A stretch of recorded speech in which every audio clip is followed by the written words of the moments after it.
Mga taong wala namang tali ay kung makakilos ay parang nakatali. Mga taong wala namang mga rehas at mga sementong pader ay limitado ang kilos. Mga taong hindi naman talaga pinagbabawalan ay hindi makakilos ng malaya dahil akala mo'y bawal lahat. Anong uri ng mga pag-iisip ang nagkukulong sa atin? Isa na doon yung it can't be done. Sa mga nagsasabi laging, imposible. Hindi pwedeng gawin. Hindi pwede yan. At ang mga taong ito, usually, basta hindi abot ng utak, hindi abot ng pangunawa, o hindi abot ng kanilang doktrina at pananalig, imposible agad. Matthew 17:20, nang tinanong si Jesus sa kanyang mga alagad, bakit hindi po namin magawa? Ang dapat sana'y nagawa na namin. Sumagot siya, dahil sa maliit ang inyong pananampalataya. Tandaan ninyo, kung kayo'y may pananampalataya sa Diyos na silaki ng buto ng mustasa, na actually napakaliit. Maaari ninyong sabihin sa bundok na ito, lumipat ka roon, at ito'y lilipat nga. Tunay na walang bagay na hindi ninyo magagawa. Halimbawa na symbolic language ito, na hindi naman talaga literal na yung bundok ay pwedeng utusan ng isang nananalig, napakalaki pa rin ang pwedeng magawa sa pananalig. Hindi man literal na bundok yung bubuhatin. Paano kung literal pala ang ibig sabihin ni Jesus dito? Hindi naman niya sinabing, symbolic lang yung language ko ha. Bagamat hindi niya sinabing literal. Paano kung literal na pwede mo pala talagang utusan ang bundok kung may pananalig ka na singliit o tawagin ng sinlaki man lang ng maliit na buto ng mustasa? At pinatunayan ni Jesus na marami siyang sinabing literal. May binuhay talaga siyang patay. May pinalakad talaga siyang lumpo. May binigyan siya ng paningin na bulag, literal. Pero meron ding symbolic. Yung mga namulat ang isip, bulag na nagkaroon ng paningin. Alin man ang tinutukoy ni Jesus, symbolic man o literal na kahulugan na pwede mong utusan ng bundok kung meron ka lang kaprasong pananalig, malaki ang mensahe nito para sa atin. Sabi niya, dahil maliit ang inyong pananampalataya, maliit ang inyong pag-iisip, maliit ang inyong utak, konti lang ang laman. Pero kung nilaki-lakihan nyo yung utak nyo na yan, dinami-damihan nyo ng laman, kaya nyo sanang gawin, yung ngayon ay hindi nyo magawa. Pag nililiitan ng utak, mag-aral ka anak, ay nakakatakot, hindi po ako marunong yan, wag na lang. Magtatrabaho na lang ako agad para kumita ako. Okay, nagtrabaho agad, kumita, pero 50 taon man siya magtrabaho, hindi man lang siya makakabili ng isang motorsiklong cash. Kasi, nilimitahan na niya ang pwede niyang gawin sa madali, sa konti. Kasi hindi siya nanalig na pwede niyang magawa.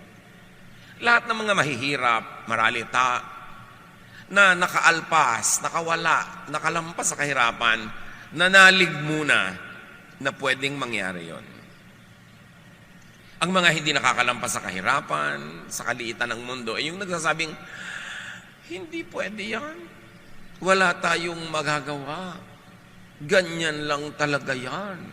Pagkaganda ng pananaw mo, ikaw yung walang pananalig, sabi ni Jesus, huwag kang umasa na may mangyayari sa buhay mo. Ang liit-liit ng pananalig mo Tapos ine-expect mo, lalaki yung mundo mo. Sabi niya, ang liit ng inyong pananalig. You have very little faith. Now, faith moves the hand of God.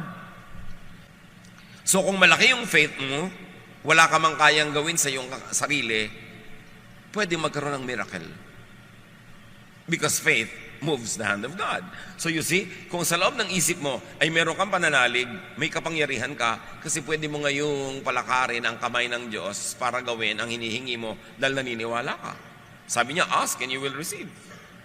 Ngayon, ipagpalagay na yung faith is not asking for a miracle. What else can faith do? Faith moves the believer into action. Pag nananalig ako na matatapos ang aking pag-aaral, kahit ang hirap-hirap namin, mag-e-enroll ako ngayong SEM kahit wala ako nakikita magiging baon ko, wala ako nakikita magiging pambili ko ng mga project materials, meron akong faith, it will move me into action. And action, practical, moves into growth. So, nung bayaran na ng first exams, biglang may nahiraman ako o may nagbigay sa akin o kumita ako at naniwala akong tama yung ginawa ko, nag-enroll ako. And that gives me growth. Lumalaki ang aking mundo, lumalaki ang pananalig ko. Dahil nanalig ako sa konti, napatunayan kung pwede mangyari, ngayon kaya ko nang manalig sa mas malaki-laki. At dahil kaya ko nang manalig sa mas malaki, this faith moves to enablement. Nagkakaroon ako ng kapangyarihan. And of course, enablement, when continuously repeated, leads to accomplishment. And in that case, natapos mo ang kurso mo, natural cause. Hindi miracle. So dalawa ang pwede mangyari sa isang taong may pananalig. Maghimala ang Diyos, o kaya ay dahil sa pananalig mo, marami kang ginawang tama, nagkadugtong-dugtong, ang ending, nangyari din yung gusto mong mangyari, na walang himala. Hindi mo naman kailangan lagi ng himala. Kasi merong natural power na ibinibigay ang Diyos sa iyo at sa mga tao nakapaligid sa iyo para katulungan, para yung kailangan pa ng himala ay magawa rin kahit walang himala. At yung paggawa ng walang himala ay isa ring himala. Kasi biruin mo, dati hindi ka naniniwalang mangyayari yun, tapos nangyari, di himala rin yun. Kaya lang merong practical, scientific explanation kung paano nangyari. Mark 10:27. Tiningnan sila ni Jesus at sinabi sa kanila, hindi ito kayang gawin ng tao. Ngunit hindi ito imposible sa Diyos. Sapagkat ang lahat ng bagay ay kayang gawin ng Diyos. So pwedeng maghimala para sa iyo ang Diyos at pwede ding maghimala sa pamamagitan mo ang Diyos. Na may nangyari na wala kang participation, himala yun, pero mas madalas may nangyayari, ginagawa ng Diyos sa pamamagitan ng iyong pagsunod, ng iyong pananalig, ng iyong disiplina sa sarili, ng iyong pagsisikap. Himala rin yun, kasi Diyos din ang pinagmulan, pero dumaan sa iyo. Yung na-bypass ka, miracle ang tawag doon. Both cases, works of God. 2 Chronicles 15:7, magpakatatag kayo at huwag masiraan ang loob. Gagantimpalaan kayo dahil sa inyong mga ginagawa. Nakita ninyo? Dahil sa inyong mga ginagawa.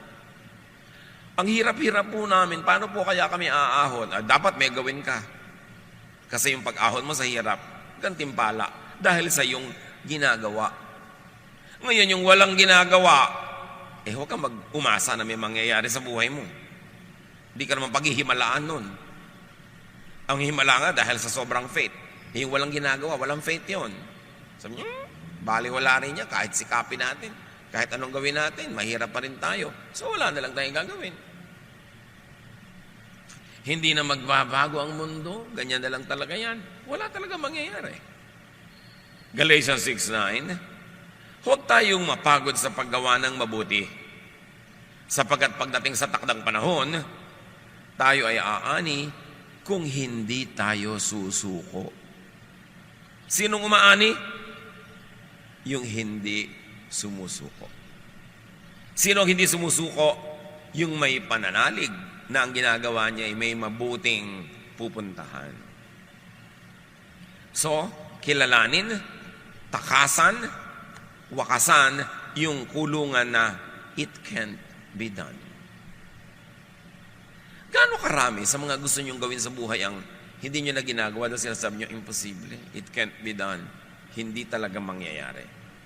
Ang pasimula ng pangyayari nun ay yung maniwala kang pwede, tapos gagawin mo ang lahat, hindi ka susuko hanggang hindi natutupad yung gusto mo mangyari.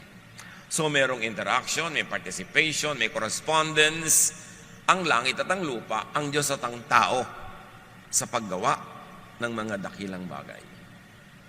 Another mental prison, it must not be done. Yung isa hindi pwedeng gawin, meron namang kulungan, hindi dapat gawin. Nanay, mamimili na po ba ako ng ititinda nating puto bongbong? Hindi Pasko, hindi dapat gawin. Meron ako laging pinapabilhan ng puto bongbong sa Taguig. Pag nagpapabili ko ng Enero, wala na kasi hindi na Pasko. Bumibili pa ako. Hindi dapat. Pang Pasko lang ang puto bongbong. Pero yung kulungan ng utak yon. Sa Japan, hindi kayo makakakain ng sukiyaki pag hindi winter. Kasi nakakulong ang utak nila, sukiyaki is winter food. Dito sa Pilipinas, kahit tagaraw, makakakain ka. Kasi hindi tayo nadamay sa kulungan ng utak ng mga Hapon tungkol sa sukiyaki. Ano mga kulungan ng utak niya na hindi dapat gawin? Kumain po tayo ng sotanghon. Walang lamay. Hindi pwede. Panglamay yan. Kulungan. Sino naglagay ng kulungan na yon? Dola mo siguro kung sino man, tapos minana mo. Yung mga kulungan na it cannot be done is out of fear. Out of ignorance. Merong isang restaurant ng tindahan ng pagkain ng manok dyan sa corner EDSA and Crossing sa Mandaluyong. Air condition, ang ganda-ganda. Mura lang yung pagkain. Walang pumapasok. Nanay, kain po tayo doon. Hindi pwede, mahal yan. Bakit yung po nalamang mahal? Kita mo, aircon. Mahal yan. Magaganda yung mga plato. Nakahalata yung tindahan na walang pumapasok. Tinanggal niya yung aircon. Pasok lahat ng alikabok, usok, ang daming kumain. Same price. Yung mga it must not be done, bawal. Yung mga tao, pag may nakita magandang lobby, magandang lugar, magandang tindahan, pasok tayo, baka bawal, nakatsinelas lang tayo. Di ba? Di maghubad po tayo, magyapak tayo, hindi naman sabing bawal nakayapak, bawal lang nakatsinelas. Bawal nakasando, di maghubad ka. Hindi naman sabing bawal hubad bawal lang yung sando. Mga pampalimit ng utak. Hindi mo pwedeng gawin yan, may magagalit. Merong maganda, gusto mong tingnan na display, baka magalit yung tindera. Mukhang mahal, huwag tayong pumasok. Meron, lapitan mo na yung nasa information, mukhang suplado, huwag na lang. Yung, hindi naman niya sasayang, suplado ako, huwag kang lalapit sa akin. Pero ikaw na yung nag-isip, ikaw ang nagkulong sa utak mo, nagtali sa kamay mo, kaya kaalipin. Kasi nakakulong ang utak mo, at ikaw ang nagkukulong, walang iba. Pag nakakita yung mga tao ng mga carpet na pulang maganda, ayaw tapakan, baka pang mayaman. At lalo na ito, bawal sumaya, magagalit ang Diyos. Ang dami-daming kasiyahan na hindi ginagawa ng tao dahil baka magalit ang Diyos. Hindi naman pala nagagalit ang Diyos. Simbahan lang pala yung nagagalit. Dapat ihiwalay nyo yung mga sinasabi ng simbahan at sinasabi ng Diyos. Hindi lahat ng sinasabi ng simbahan galing sa Diyos, mga 80%. Iniimbento yun ng simbahan para madali yung crowd control, para madali ang koleksyon, para ang mga tao'y masunurin, pero hindi galing sa Diyos. Kaya dapat binabasa nyo yung Biblia mag-isa, hindi lang yung kung ano ipakain sa inyo galing sa pulpito. Kasi maraming bawal.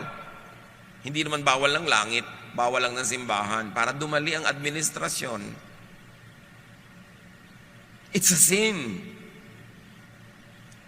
Pero hindi naman pala. Akala ng tao sins. Hindi nila tuloy ginagawa. Nawawalan sila ng saya. Pag nakipagpanayam ka naman sa Diyos, hindi naman pala. Kaya tao dapat nag-aaral. Ignorance is a prison without walls. Kasi pag hindi ka marunong, hindi ka maalam, to play safe, wala ka nalang gagawin. Ilagay kayo sa isang pagkadilim-dilim na kwarto.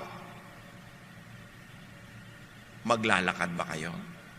Magpapaikot-ikot? No. Kasi baka kayo mahulog, baka kayo maipit, baka kayo mahiwa, hindi nila kayo gagalaw. At ganoon ang ginagawa ng kamangmangan. Ang mga mangmang walang ginagawa sa takot na may magawang mali. Kaya ang mga relihiyon, sobrang namumulaklak sa mga bayang ang mga tao ay mangmang. Kaya dapat aaral ang mga anak ng Diyos, dapat mas marunong, mas mabuti. So that you can engage the Word of God, you can engage doctrines and reason out even with religious leaders. Hindi naman Diyos sa mga religious leaders. Sila lang ang pwede magbasa, sila lang ang pwede mag-interpret. Invento lang nila yon para kontrolin nila ang doktrina at ang mga tao controlled. Kaya yung reliyon, sa halip magpalaya, nang gagapo siya, nagtatali, nagkukulong. Pag hindi enlightened ang pangangaral. Matthew 12:11-12. Ang mga tao sa Israel, walang gagawin pag Sabath. Sukdang, ang hayop nila ay mahulog sa tubig at malunod. Bawal gawin yan. Sabi ni Jesus, kung kayo'y may tupang nahulog sa balon sa araw ng pamamahinga, hindi ba ninyo ito iaahon? Kaya't naaayon sa kautusan ang gumawa ng mabuti sa araw ng pamamahinga. So sabi ni Jesus, drama lang yan na wala kayong pwedeng gawin pag Sabat. Okay lang gumawa, lalo't ang gagawin nyo mabuti. Can you imagine ang pagkakatali ng buong Israel sa araw ng Sabat? Daang taon, libong taon. Dumating si Jesus, anak ng Diyos, liwanag ng sanlibutan, asin ng sanlibutan, tubig ng buhay. Sabi niya, press release lang yan ng templo. Pwede kayong gumawa pag Sabat. Kita nyo kung paano magpalaya yon, isang sentence. Ang daming laya ang mangyayari sa tao pag nalaman niyang pwede naman palang gumawa pag Sabat. So pwede ka maglakad ng malayo. So pagka may handaan sa mga kamag-anak mo sa kabilang barangay, pwede ka nang pumunta kasi hindi naman pala bawal. Meron kang gustong gawin na isipan mong ipag-bake ang asawa mo o ang anak mo ng napakasarap na cake. Sabat, pwede. Kasi sabi ni Jesus, pwede yan dahil magandang gawain yan. Ang laking laya, basta yung utak mo na palaya. Bawal, hindi naman pala talaga. So gaano karami ang bawal sa buhay natin na hindi naman pala talaga pag si Jesus ang tinanong mo. Pwedeng pag tinanong mo si Pedro, bawal. Si Paul, bawal. Si Moses, bawal. Si Isaiah, bawal. Pero pag si Jesus ang tinanong mo, pwedeng bawal pa rin. Di sundin. Pero maraming hindi naman pala pag tinanong mo kay Jesus. Kaya mahalaga yung Jesus filter. Lahat ng mga nagtutunggali ang mga ideya dyan sa mga doktrina at mga katuruan, salain mo kay Jesus. Yung pasado kay Jesus, dapat pasado sa atin. At konting-konti na lang ang hindi pasado, yung mga unloving. Kaya Jesus is the measure of all things. Jesus holds everything together. At ang sabi ni Jesus, I came so that you might have life and have it to the full. Ibig sabihin, palalayain ko kayo sa mga mental prisons para ang buhay nyo magkakulay. Black and white lang yung buhay nyo. Dapat yan, colored. Tapos, stereo sound lang yung sound ng buhay nyo. Dapat yan. High-tech. Dahil yan ang gusto ng Diyos, a full life for people. 1 John 4:18, walang kasamang takot ang pag-ibig at pinapawi ng ganap na pag-ibig ang anumang takot. Hindi pagganap ang pag-ibig ng sino mang natatakot, sapagkat ang takot ay kaugnay ng parusa. Ang linaw. Pag naiintindihan nyo ang pag-ibig ng Diyos, nawawala ang inyong mga takot. Mga takot sa mga bawal, takot sa mga hindi pwede, takot sa mga parusa, takot sa mga guilt. Kasi sabi, kung nauunawaan nyo ang pag-ibig ng Diyos, dapat payapa kayo. Natatanggap nyo, alam nyo, at naipapamuhay nyong mahal kayo ng Diyos, ano man ang mangyari. Ngayon, kaya kayo matatakotin kasi ang laman ng utak nyo lagi, parusa.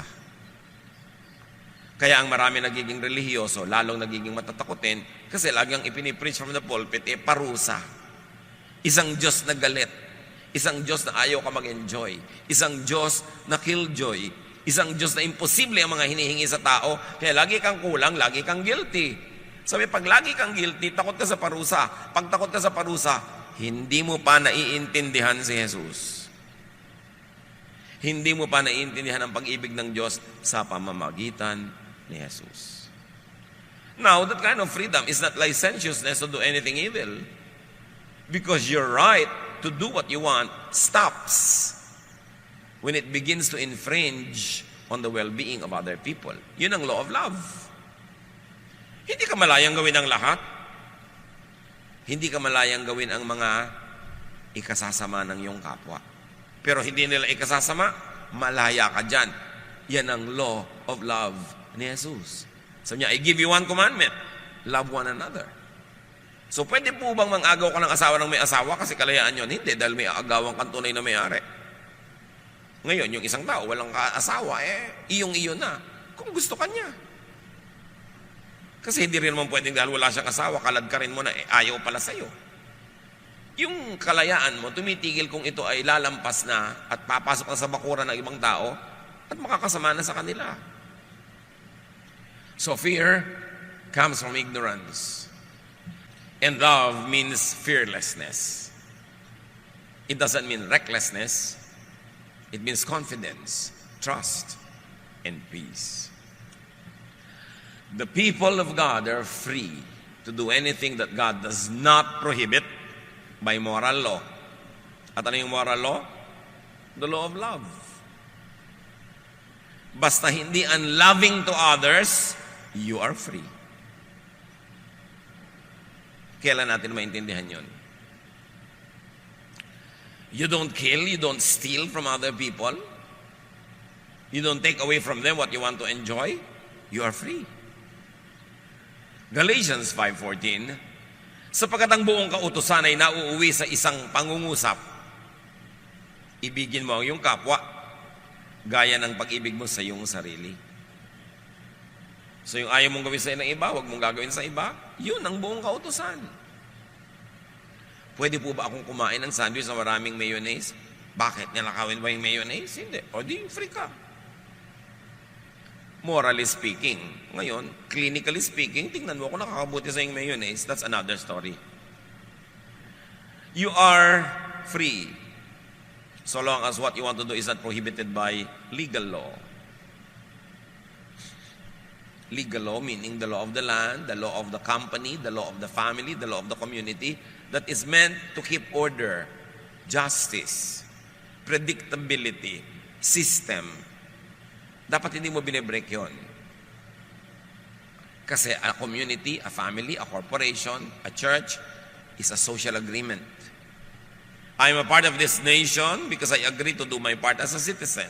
I'm a part of this family, of this community, of this church because I agree to do the parts of responsible members so that there will be harmonious relationship and there will be a way to address grievance and there will be a way to solve problems in a decent, least damaging way.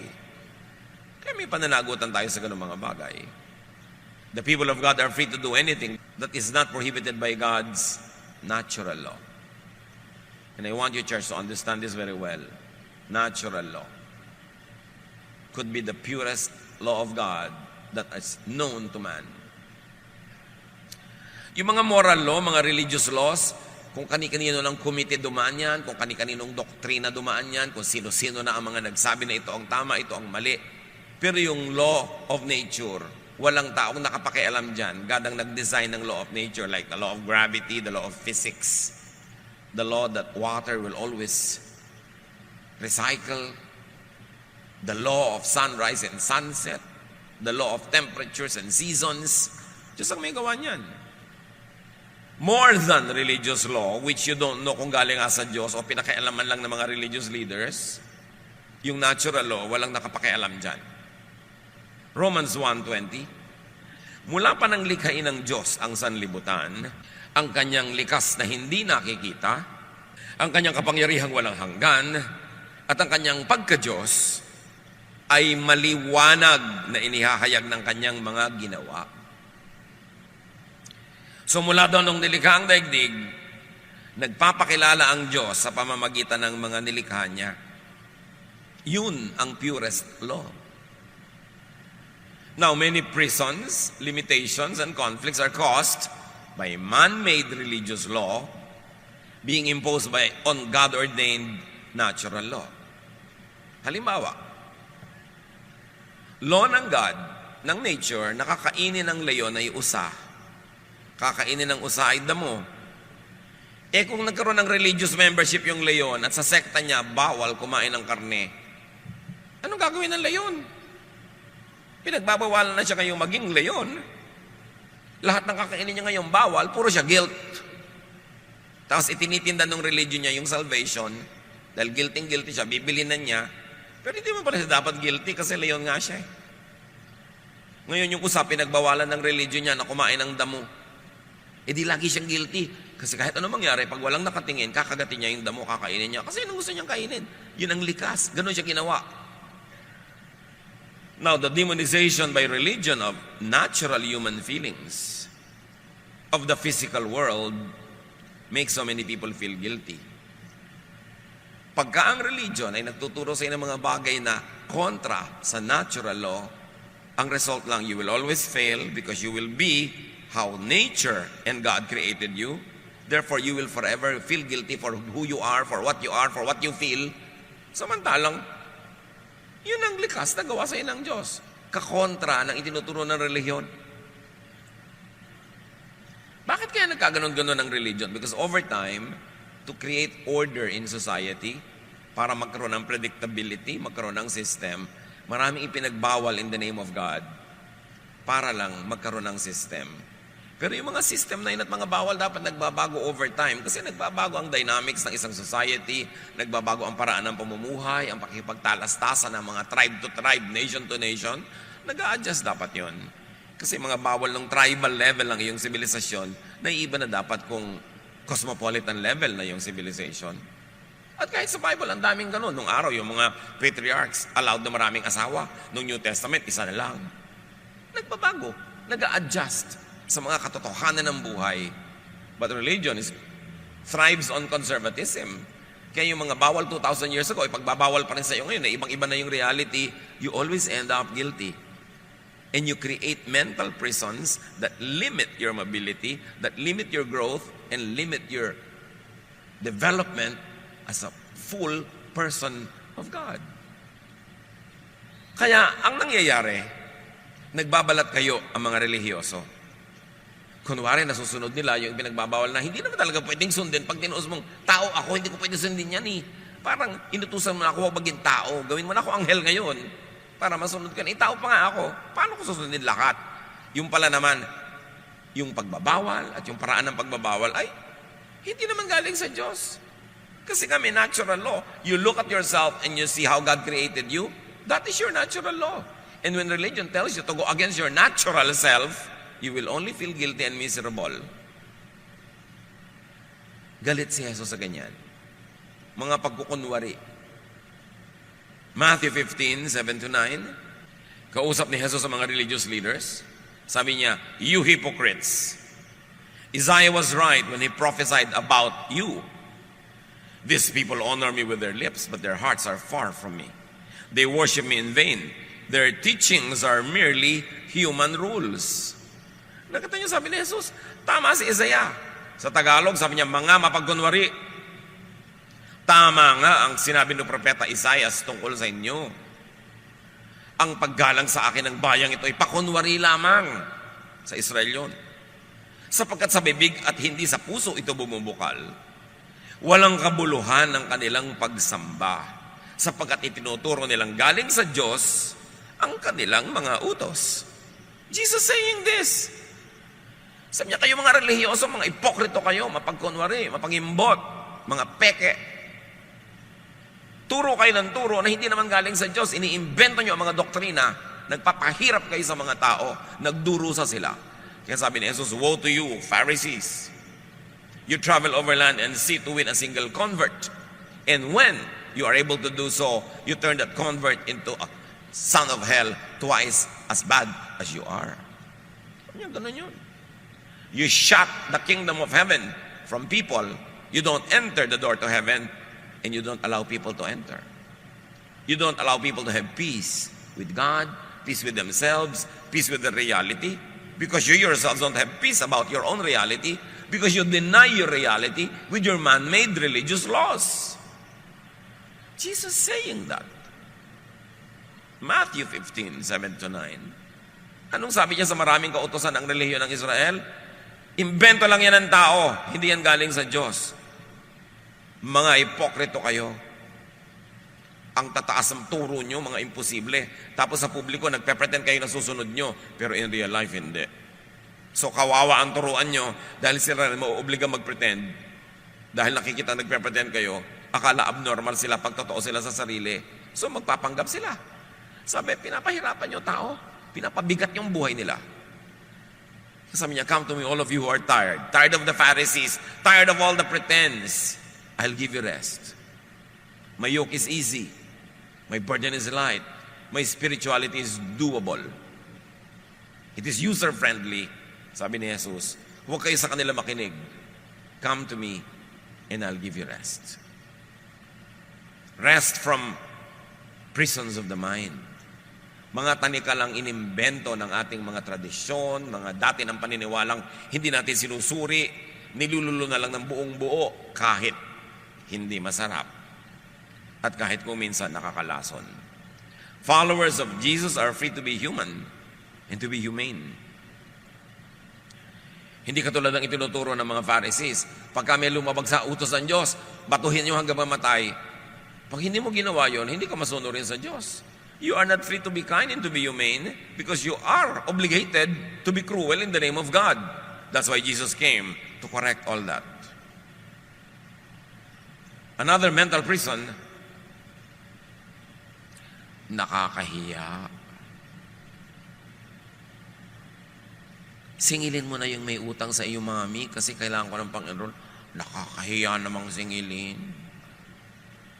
Dapat ang nagsasabi ng nakakahiya yung hindi nagbabayad. Nakakahiya, hindi tayo nagbabayad. Pero wala pa ako narinig yatang ganon. Ang nahihiya yung maniningil. Sabihin mo, hirap ka na. Nakakahiya. O nakalimutan ka na ng promotion, lahat ng bago na promote, naiwan ka na, samantala ang sipag mo, ang galing mo. Nakakahiya. Kulungan. Alam niyo mga mahiyain, preso yan. Mga nanay, kung preso kayo, dahil mahiyain kayo, palalakihin niyo ang mga anak niyo rin sa preso. Kasi yung mahiyaing nanay, mahiyaing tatay, may gagawin yung anak, huwag nakakahiya anak. Dito ka, sumama ka sa akin sa kulungan. Dali, magsiksikan tayo dito. Huwag nating palayain ang buhay natin. Huwag natin sabihin ang tunay nating nadarama. Huwag nating ipahalata ang ating mga pagdurusa. Kasi nakakaya. Huwag tayong humingi ng overtime pay kahit na sobrang overtime work. Nakakaya. Kaya si Rizal sa kanyang sulat sa mga kababaihan ng malolos, sinabi niya, pinupuri ko kayo dahil gusto niyo mag-aral ng wikang Kastila. Dahil sa wikang Kastila nakasulat ang mga libro. Therefore, pag nakapagbasa kayo niyan, lalaya ang inyong utak. Kawawa ang isang bayan, ang mga ina ay walang ginagawa kundi, sabi niya ganon, magluluhod, magdadasal, humingi ng mga himala na hindi naman nangyayari. Magsuot ng mga libaging kalmen at mga kwintas-kwintas. Sabi niya ganon, kawawa ang mga anak ng mga ina na ang utak ay alipin. Sapagkat ang inang alipin ay magpapalaki lang ng mga alipin ding anak. Kaya mga ina, tungkulin yung palawakin ng isip at tatay. Kasi pag maliit ang utak ng magulang, eh di lilitin ang utak ng anak. Liban na lang kumawala sila at gumawa ng paraan na matuto sa iba. Kaya ang mga alipin, nagpapalaki ng aliping anak. Ang mga dusta, nagpapalaki ng dustang anak. Because you produce your own kind. Kaya pag kami mga gusto na mag-asawa, hindi mo lang itatanong, may trabaho ka na ba? May hanap buhay ka na ba? Kundi, ang utak mo ba lumalaki? Rumurunong, dumadami ang laman. Bakit mo po kailangan pa yung utak? Magkakaanak ka eh. Eh kung maliit ang utak mo, di yung anak mo liliit din ang utak kasi papalakihin mo sa kulungan. Papalakihin mo sa kamangmangan, papalakihin mo sa dilim. So alipin yung lolo mo noon, alipin ka ngayon, ang magiging anak mo, next generation ang alipin. Bakit ka pa mag-aanak kung magpapaanak ka lang ng alipin? Kawawa. Kaya dapat, responsibilidad ng mga magkakaroon ng anak, magpakatalino, magpakarunong, nang may maituro man lang kayo sa anak nyo, kahit man lang spelling ng Czechoslovakia. Eh kung yun lang dog, hindi nyo ma-spell, paano kayo magpapalaki ng mga anak na malaya? May pananagutan ng pagiging magulang. Hindi yung mahiyain kayo, torpe kayo, kaya hindi bali ng kawawa kayo. May pananagutan ka. At hindi lahat ng nakakahiya ay mali na nga. Hindi katangayan ang pagiging mahiyain. Ito isang napakalaking kapintasan. Ngayon, huwag naman kapala ng muka, iba naman yun. Yung tama lang, yung sabi nga nila, sakto lang. Pero huwag kang laging nahihiya. Inaalok kang kumain, busog po ako. Pero yung pala, kinakain na ng large intestine mo, yung small intestines mo. Tapos busog po ako. Nahihiya kang kumain, inaalok ka nga. At marami pa, papakainin mo, hindi uubusin. Parang sayang. Ba't di mo inubos? Baka mapagkamala kami ang patay gutom. Hindi nga ba? Kainin mo na lahat. Ganon din yun. Magsasayang ka pa dyan dahil nahihiya ka. Ang dami-daming arte ng mga mangmang na dapat hindi ganon kung matuturuan lang. Kung matatapunan ang liwanag ang madidilim nilang isip, sila ang makikinabang. Dapat nag-aaral, nag-observe. Hindi dapat mahiyain. Hindi torpe. Hindi yung lagi ka nalang lugi. Yung pag kami 10 tao na nag-agawan sa 9 na pakwan, isa lang ang hindi magkakaroon, ikaw yun. Talo lagi pag mahiyain. Nasa tapat na niya, ayaw pa niyang agawin kasi parang gustong agawin ng katabi niya. May magulang ba kayong ganyan? Di ba lagi kayong lugi? Lagi kayo walang kakainin, kayo walang pera, kasi mahiyain. 2 Timothy 1:7, sapagkat ang Espiritong ibinigay sa atin ng Diyos ay hindi Espiritu ng kahinaan ng loob, kundi Espiritu ng kapangyarihan, pag-ibig, at pagpipigil sa sarili. So you see, may pagpipigil din sa sarili kahit malakas ang loob. Ibig sabihin, hindi ka naman yung recklessly shameless. Pero pag kailangan gagawin, pag kailangan sumagot, sumasagot. Basta polite. Ang mga bata, turuan yung sumasagot sa magulang. Basta polite. Hindi, huwag ka sasagot, huwag ka sasagot. Pinalaki mo hindi sumasagot. Kaya nung malaki, nire-rape na ng iba, hindi pa rin sumasagot. Ginagahasa na, pakiusap po sana. Kung inyo pong mamarapatin, dahil pinalaki mong mangmang at dungo. Pagka dapat lumalampas na sa dapat na hindi lampasan, tumatapang na dapat ang anak nyo. Kaya maraming batang naabuso ng iba. Kasi sobrang nating pinalaki sa po at opo. Halika anak, aalipinin kita, opo. Hindi lahat ng sagot dapat opo. Meron dapat sagot na, hindi po. Ayoko po. Pwede dapat yun. Turuan yung mga bata ng ganun. Huwag kayong magpalaki ng mga alipin. Kawawa sila. At kung sa pagsagot sa magulang, pwede mong bigyan ng mga anak na, anak, pag sinabi ko sa iyo, na pupunta tayo sa lamay ng tiya mo, hindi kita tinatanong kung gusto mong sumama. Sinasabi kong pupunta tayo. It's a command, you say yes. Pero pag tinanong kitang, gusto mo bang sumama sa lamay ng ninang mo? Ibig sabihin may option ka to say no. Kaya mo sa pagpapalaki ng mga bata, mga kapatid, may mga tanong kayo, may mga ipapagawa kayong alam nilang may option to say no. Para nakakapag-practice sila mag-no. At meron mga hindi pwedeng mag-no, huwag niyong tanungin. Utusan niyo. At alam nila yon na may inuutos kasi kailangan, meron namang binibigyan sila ng laya na tumanggi dahil pwede naman. At pag ganun, hindi naman sila magiging rebellious. But you've got to give kids options. And the option to say no must be taught at home. Kasi sa school nga, hindi ka na pwede mag-no. Lalo mga religious schools. Halos sa mga graduate, mga robots. Kaya lagi sabay, gusto ko pong ipasok ang anak ko sa isang religious school. Ito, yakin mo na progressive yung approach. Kasi maraming religious school, ang graduate, robot. Pagkatapos, pag valedictorian ka, kahit hindi religious school, usually, pag nag-reunion kayo 20 years ago, hindi ikaw yung mayaman. Hindi ikaw yung maraming nagawa. Kasi sa schools natin, alam niyo kung sino yung honor lagi? Kung sino yung laging may medalya? Ano ba mga award? Most courteous. Diba? Most polite. Yung most punctual. Most obedient. Most cooperative. In other words, yung pinakamadaling kontrolin at pasunurin, yun ang may award. Sa tunay na buhay, hindi yun ang makaka-accomplish sa maraming bagay. Yung mga creative, yung mga lumalabas sa kahon, yung nag-iisip ng kung ano-anong mga kababalaghan, yun actually ang mga nakakagawa ng maraming mga accomplishments sa buhay. Kaya usually sa mga batch nyo sa high school, batch nyo sa college, 20 years later, ang nagyamanan, ang nagkaroon ng maraming mga nagawa, hindi yung mga honor. May mga honor din, may mga nagawa. Nakakatanggap sila ng employee award, 20 years loyalty to the company. Walang absent, walang late. Ganun mga klaseng mga honor. Pero don't expect them na may naiimbentong iba, may nagagawang sistemang iba. Usually, ang nakakagawa na yung mga pala absent, yung mga bagsak-bagsak. Hindi ko naman sinabi magpakabagsak-bagsak kayo dyan. Pero ang sinasabi ko, ang nire-recognize lagi ng relihiyon, ng eskwelahan, ng society, yung madaling kontrolin, yung robot. So hindi lahat ng award na ibinibigay ng lipunan, yun na nga ang tamang dapat ibigay. Dapat may award for creativity, for standing out of line, for getting out of the box. Kasi yun ang makaka-accomplish ng maraming bagay. Meanwhile, dapat mga 3% lang lipunan yun. Yung 97 dapat talaga cooperative, punctual, kasi para umandar ang lipunan. May system. Pero huwag niyong pagpakamatayan na yung mga anak niyo lagi maging honor. Kasi honor for what? Siyempre, accomplishment naman yung napaka-punctual niya ng 3 taon. Pero sa tunay na buhay, di ba ang dapat punctual yung mga empleyadong karaniwan, hindi yung mga tunay na may mga decision makers. So dapat isipin natin to get out of these cycles of imprisonment. Another mental prison, mahirap gawin yan. Sabi mo sa karpintero, ay gusto ko ng posting parang namumulumulupot yung kahoy. Sir, mahirap naman pong gawin yan. Anong gusto mo, madali? Umuwi ka sa inyo, matulog ka, madali yun.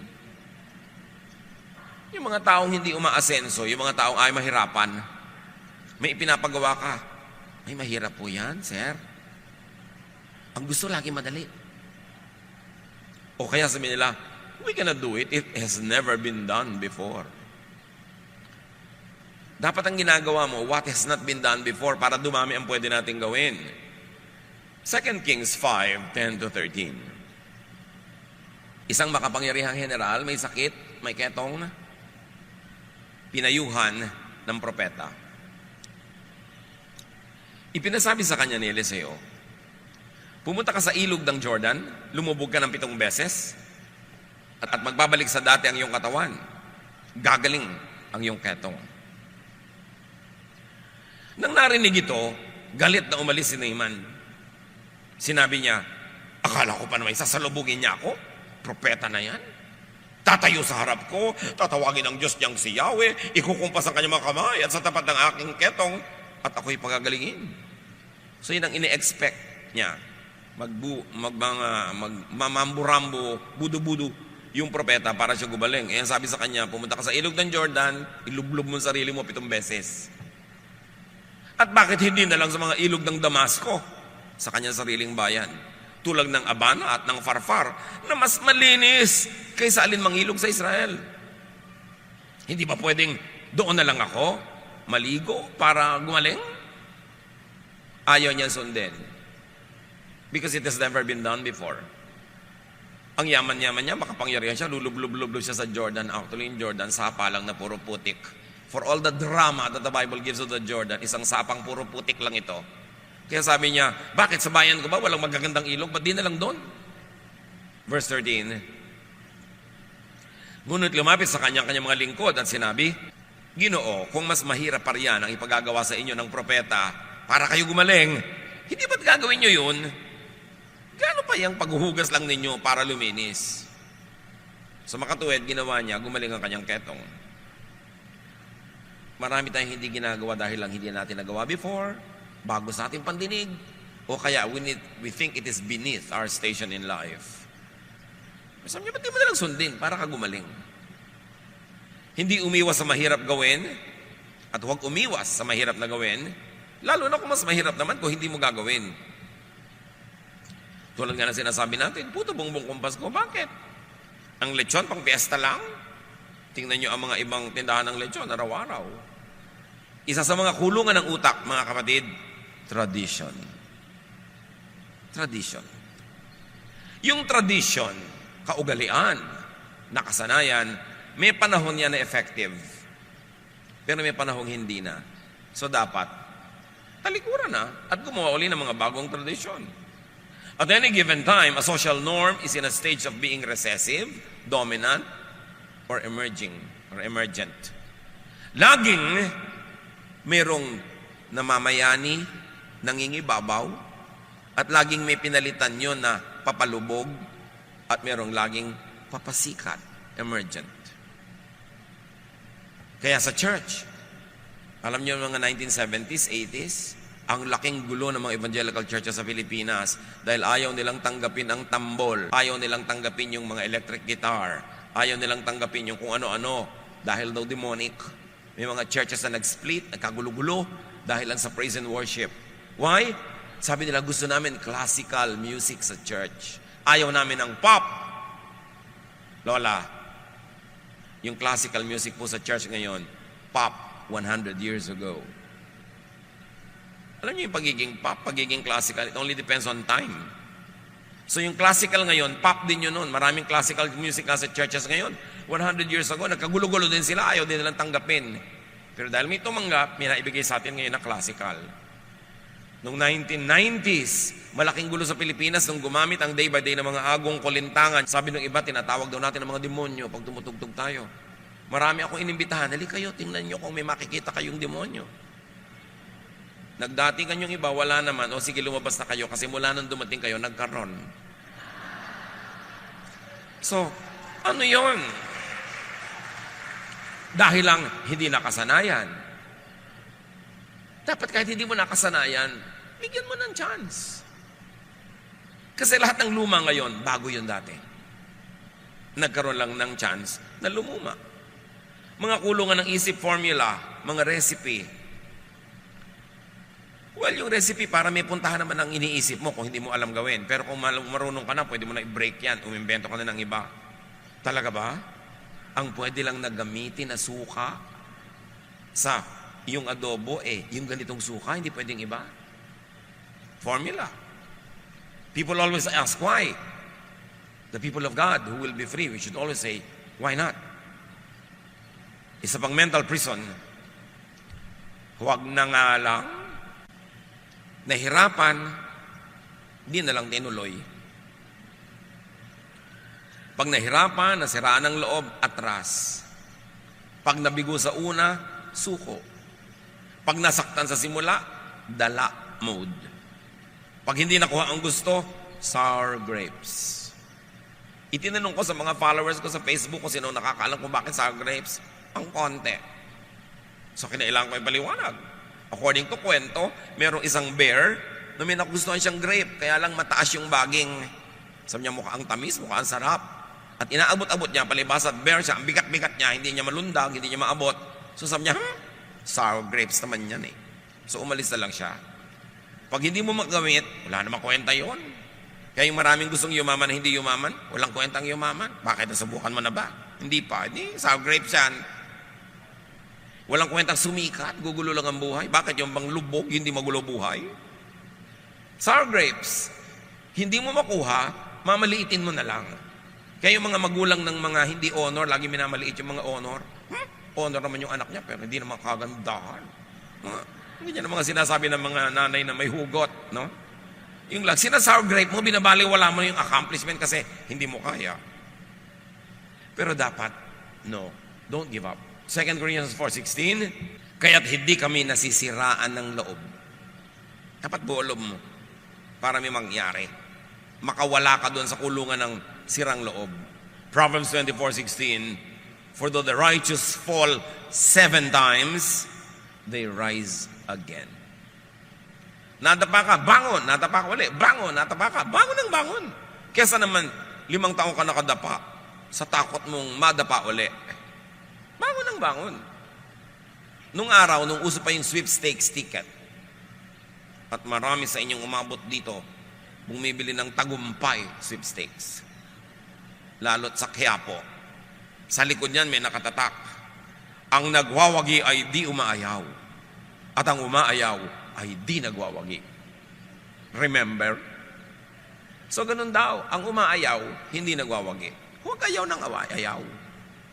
Keep pursuing your dreams. Kung mawala sa mga taling wala naman doon, invento mo lang, inilagay lang doon ang guni-guni mo. Kung mawala sa mga kulungang wala naman pader, ikaw lang ang nagkukulong sa iyong sarili. Luke 4:18, ang Espiritu ng Panginoon ay sumasa akin, sapagkat hinirang niya ako upang ipangaral sa mga mahihirap ang magandang balita. Isinugo niya ako upang ipahayag sa mga bihag na sila'y lalaya. Maraming bihag at maraming kalayaan ang pinag-uusapan dito. Mainly spiritual. And then, mental. Tulad ng pinag-uusapan nating mental prisons. Isinugo si Jesus para palayain ang mga tao sa mga kulungang ito na bumabawas sa ating katuturan, sa ating halaga, sa ating saya, sa ating ginhawa. Mga drawing, religious, social, and mental prisons. Yung mga, bakit nakadress ka tapos rubber shoes? Hindi pwede yan. O di ba ngayon? O pwede na, ang daming ganon. Pero for the longest time, dapat pag nakadress ka, pumps or heels. Hindi pwede ganyang suot. Bakit? Ba't hindi pwede? Sinong may sabi? Bakit hindi pwede? Diyos ba may sabi nun? Palayain ang sarili. Dati hindi pwedeng gupit na hindi pantay-pantay. Sabihin, mapagkamalan tayong may sira. Bakit ang buhok natin? Ngayon, uy, pantay na pantay ang gupit mo ha, baka mapagkamalan ka may sira. Dapat bakit, tabi-tabingi. Yung laylayan ng damit mo, dapat tabi-tabingi, parang bulagan tumahi. O, di ba gano'n lang ngayon, tabi-tabingi, kung ano-ano mga, samantalang dati, walang magsusuot na matinong tao. Mapagkakamalan ka, nag-iiba-iba. You always say, why not? Trip ko eh. Walang basagan ng trip. Basta hindi masama, di ba? Hindi nakakasama sa akin at sa kapwa. Bakit ba? Bakit kailangan ikulong ko sa sarili ko? Bawal kumain ng dunugan pag walang puto. Bakit? Ang gusto kong kasabay buko pie. Hindi pwede? Yun ang gusto ko eh. Bakit nanakawang ka ba? Masama ba sa'yo? Pinatay ba ka na? Hindi. Ano ngayon? Bakit hindi ko pwedeng gawin? 2 Timothy 1:7, sapagkat ang espiritong ibinigay sa atin ng Diyos ay hindi espiritu ng kahinaan ng loob, kundi espiritu ng kapangyarihan. Mga kapatid, ang dami pang mental prisons. Sapat na ang 5 ngayon. Alin dyan ang bumibihag sa inyo? Palayain nyo ang inyong sarili at tulungan nyo ang kapwa na lumaya. Jesus wants you free to have a restful, peaceful, meaningful, enjoyable life. Dear Lord, thank you that you want us free from prisons